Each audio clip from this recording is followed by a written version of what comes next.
Well, good morning, and thank you for joining with me. Thank you for joining me here on the Northern Rivers at Casino Baptist Church.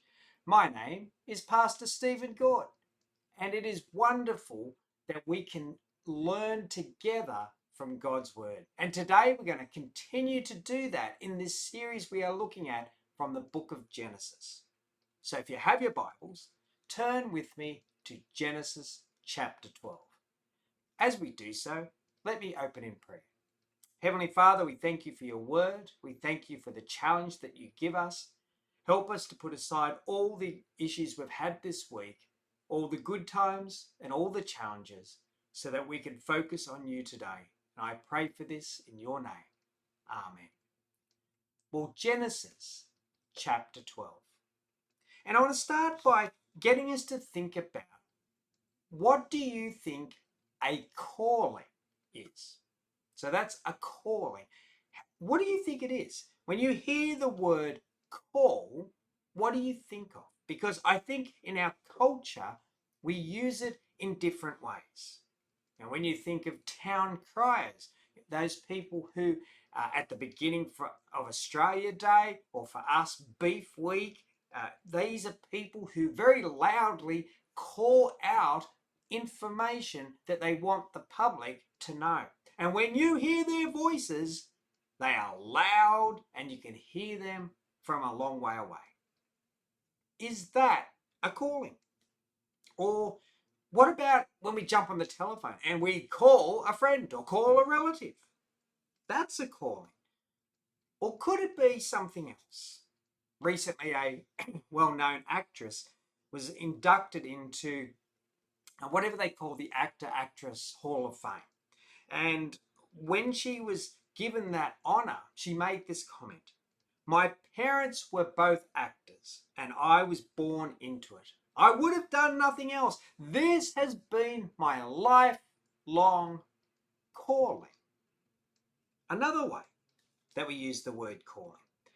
And in a similar way, when Casino Baptist Church, the Pastoral Search Committee, they gave a calling to me 4.5 years ago to come to them.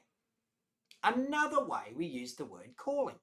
Now, in this last bit, how are we using call? And when you hear what the actress said, how is she using a lifelong calling? Well, I think, it could mean a profession. It could mean a job, actress, pastor, teacher, whatever.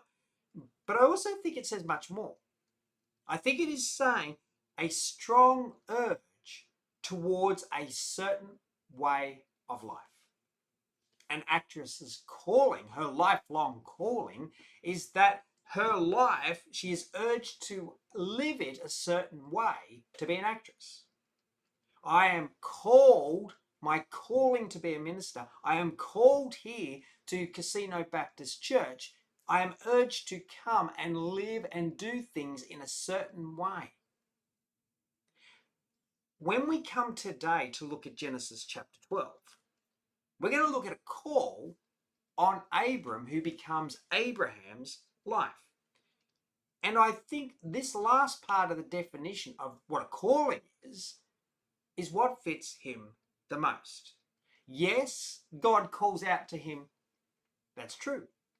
But I think the calling is he is urged towards a new way to live. So today, I want us to look at God's calling on Abraham's life. And we get to see it here in Genesis chapter 12. And in Genesis chapter 12, we start to see a change of focus. In the first 11 chapters of the book, we've covered major historical topics. We've had creation, Adam and Eve, original sin, the flood, last week, the Tower of Babel. But now we get to chapter 12, and now there is a change of focus. From the now, God introduces his people. He introduces them starting with a man called Abraham.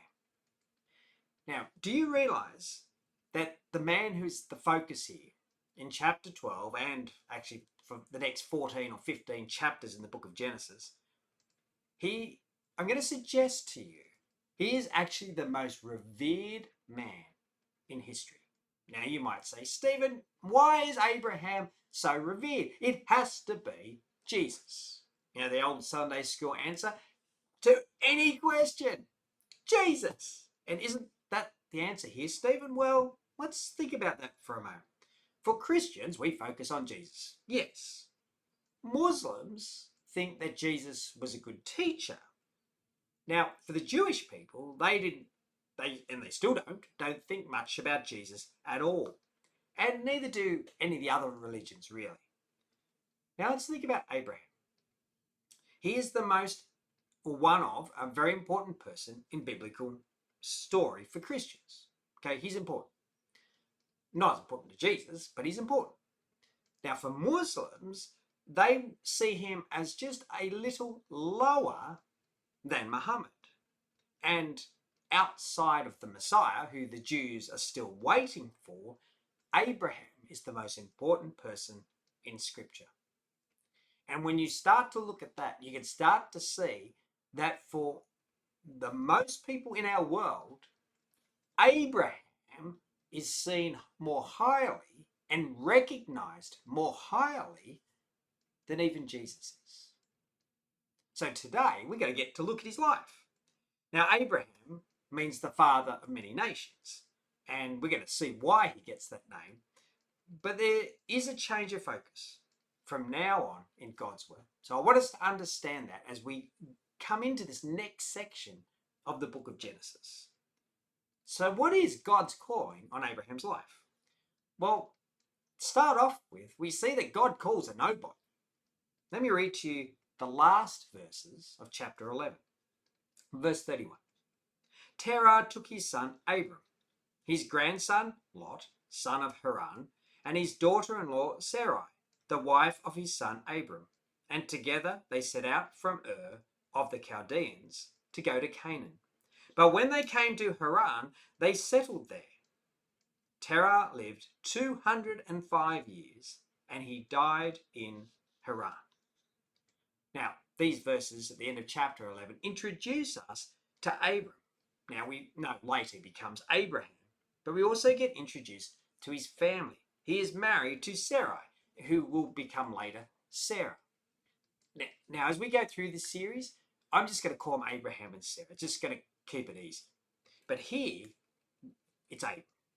Now, they lived what we would call today present-day Iraq, and as we looked at last week, they're in the same area as the Tower of Babel.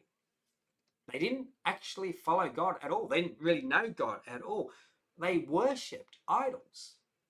Now we know this from the end of the book of Joshua. In Joshua 24, verse 2, it says this. Joshua said to all the people, "This is what the Lord, the God of Israel, says. Long ago, your forefathers, including Terah, the father of Abraham and Nahor, lived beyond the river and worshipped other gods." So Abraham doesn't come from a special family. He's not royalty. He's not rich. He doesn't even follow God. In today's language, he was probably going to be called a nobody. And this nobody gets God's call in chapter 12.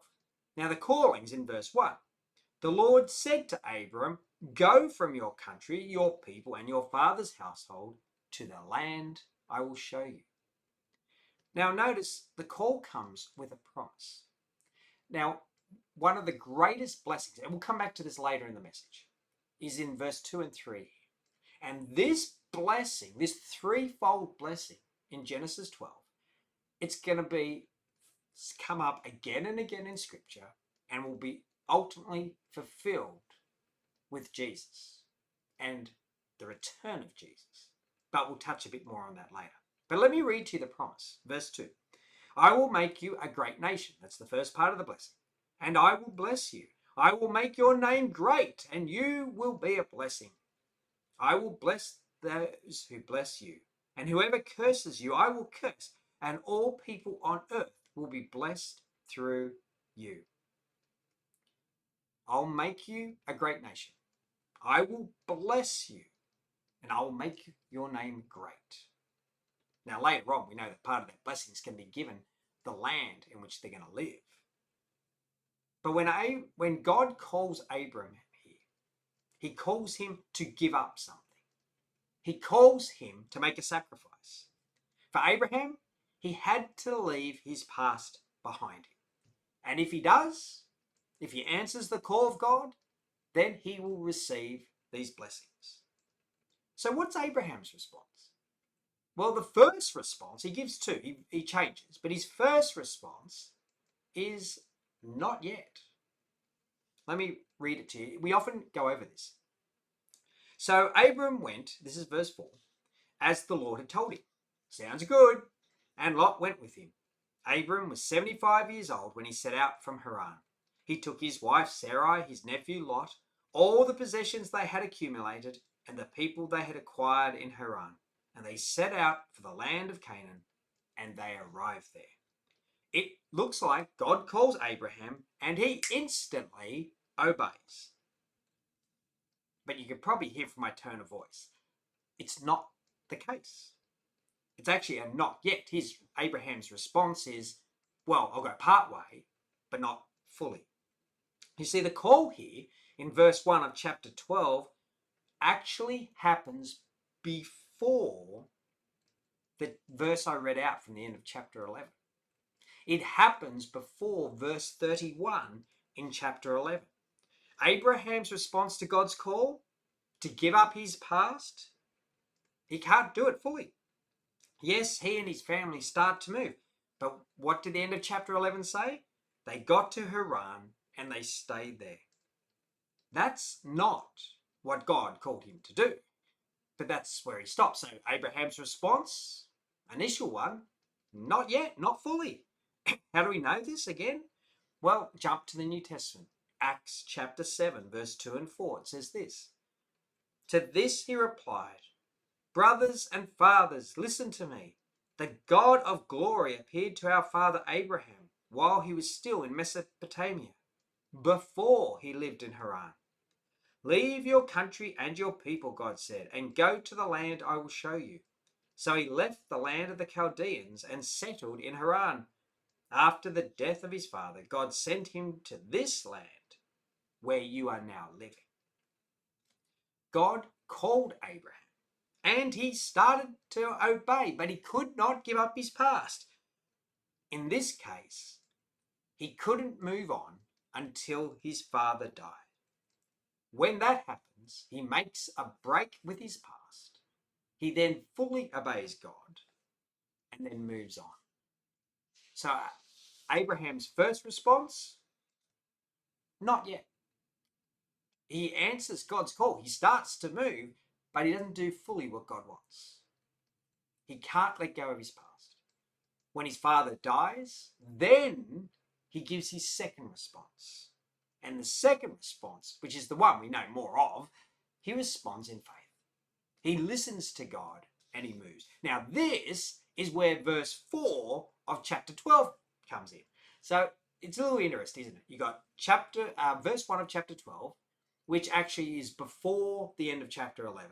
And then once they do chapter 11, we come back to verse 4 of chapter 12 and continue the story. Sounds a little confusing, but that's how God's given it to us. Verse 4.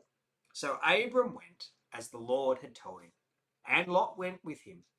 Abram was 75 years old when he set out from Haran. And this takes faith. So his response, the second response, is a response of faith. And I want you to imagine this. I'll put it into modern lingo, and I want you to think, could you do this? Okay? Imagine that you pack your whole house up and you pack all your belongings and it's in a truck. It's in the removalist truck. Your family's in another car. They're going to follow. You start to go out the driveway, big truck, all your possessions, everything you own.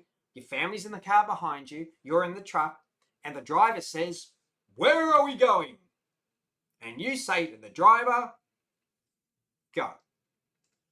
Now, the driver's probably going to look at you, think you're a bit strange, and say, look, we've got all your family possessions. We've got it all. Where are we going? What is the address? Abraham's response? Just go. Could you do that? I couldn't. Not a chance. Now, today you couldn't even get a removalist truck unless you told them where you were going. But that's what happens here. And this takes faith. He didn't know where God wanted him to go, but he listens to God, and this time he obeys in faith. The first time he heard God's calling only went part way. Now he hears God's call. He doesn't know where he's going to go, but he goes. Remember the promises? I will make you into a great nation. I will bless you. I will make your name great, and you will be a blessing. I will bless those who bless you, and whoever curse you, I will curse. And all the people on earth will be blessed through you. Abraham is 75 years old. His wife, Sarah, is barren. He has a nephew, Lot. There are not many others with him. He has his possessions, but not many. How are these promises going to come true? He doesn't see an answer to them, but he believes they will come true. He trusts God fully now, and he sets out in faith. Now, after reaching Canaan, we read verse 7 and 8. The Lord appeared to Abraham and said, to your offspring I will give this land. So he built an altar there to the Lord who had appeared to him. From there he went on toward the hills east of Bethel and pitched his tent, with Bethel on the west and Ai on the east. There he built an altar to the Lord and called on the name of the Lord. To show his trust in God and that he was fully obeying, he built altars along the way. Now, does that mean that Abraham perfectly followed God from now on? Well, no, and we're going to look at that in the next couple of weeks. He makes a lot of mistakes along the way.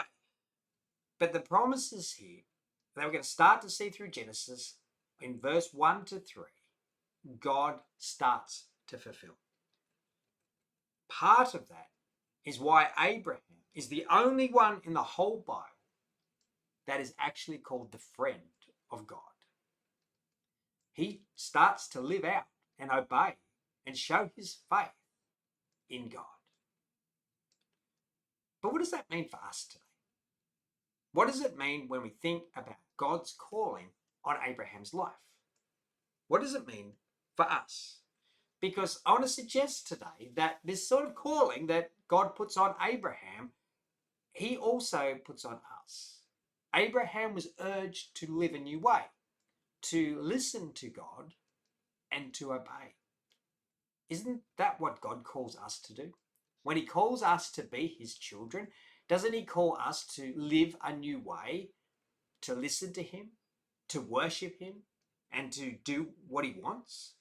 And even for us, there are promises that are attached to that. We will get to live with God forever.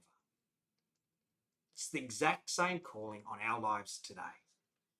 Now, today we know it's because of what Jesus did at the cross that we, those promises in verse 1 to 3, we start to see them even more fulfilled in Jesus. Now, throughout the promise, they are being partially fulfilled. We know God keeps his promises. They were even more fulfilled, but still not complete, when Jesus died on the cross and was raised to life again. But when he returns, those original promises that God gave to Abraham will be ultimately fulfilled. Through Jesus, God calls each of us to start a new life, to be like Abraham. Abraham's called to let go of the past, to sever all ties with the past. We are called to let go of sin, to let go of the sinful past, so that we can start this new life and live and follow God. That is our calling today. It is very similar to Abraham's. I wonder if you've answered that calling. Have you heard what Jesus has done for you on the cross? Have you responded to it?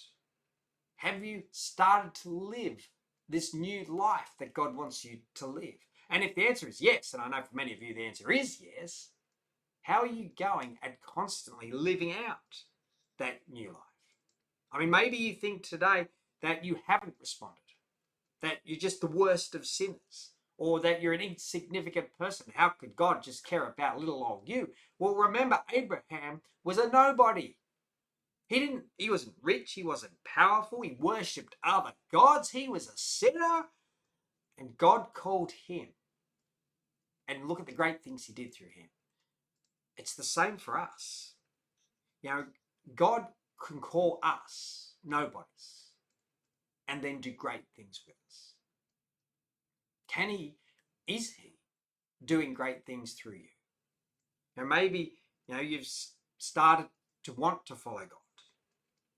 But that thought, like Abraham, that you actually have to give up your old life. Now, he came only part way first before he finally responded to God. Is there something that's hanging back for you? Part of your old life, whether it's sin or whether it's money or relationships or a job or something else, and you think, I just got to hold on to it. I just can't give it all up for God. Are you struggling with that like Abraham did? See, Abraham had to sadly bury his father before he could follow God. What do we need to bury from our past so we can fully follow God? What do we need to sacrifice, get rid of, so that God becomes number one in our lives today? What does it need to be? When God called Abraham, he called him to go from one place to another. He didn't know the details.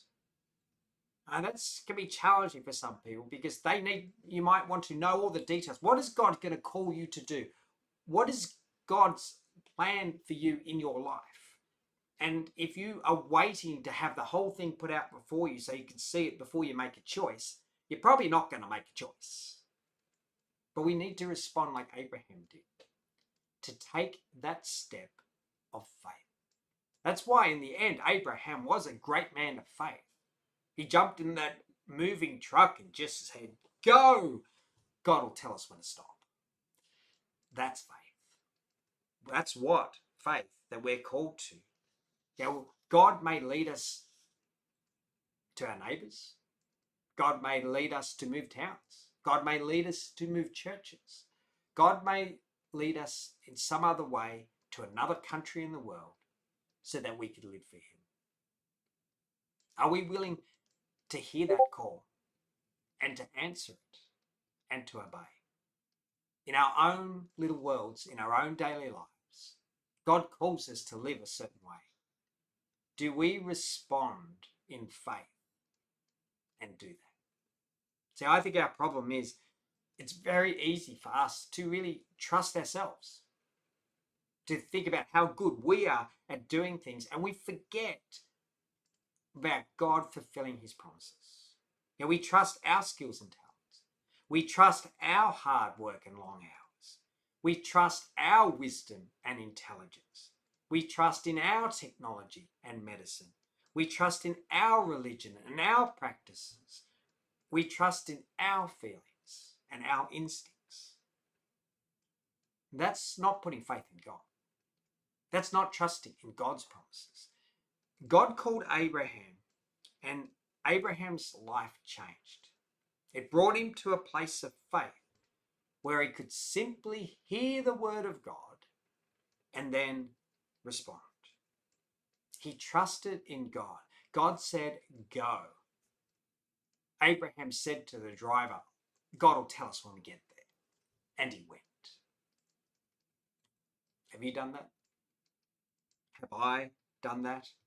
Have we reached that place today where we have faith, so much faith in God, that we trust him, not our own abilities, that we trust him, not knowing the end of the story? Let me pray. Heavenly Father, I thank you for the calling of Abraham. Lord, it echoes our calling, your call on our life. Father, help us to respond to you, then help us in faith to step out each day and live for you. Father, I thank you for what we've heard from Genesis 12 today. In your name, amen. Well, thank you for joining with me today. And it'd be great if you could be praying for our church. We have a church quarterly meeting next Sunday, and it'll be wonderful if you could be praying for that as we gather as a church and remember and see the great things that God is doing in our community. May God bless you and your family, and I'll look forward to catching up with you next week. See you then.